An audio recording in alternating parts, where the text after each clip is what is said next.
göstərilir. İnsan gücü ilə yox, mütaliə ilə alınır. Kitab insan ruhunun müqəddəs yazısıdır.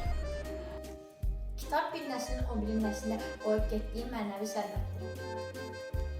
Mütaliə ən gözəl istirahət növlərindən biridir.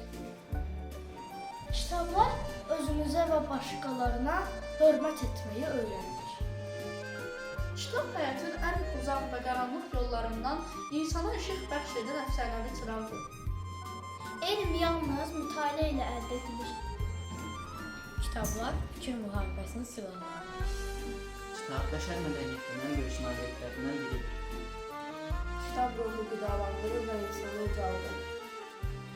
Kitabı sevin, çünki o sizi insanları sevməyi öyrədəcək, fikirlərinizi aydınlaşdırmaqda köməkçi olacaq.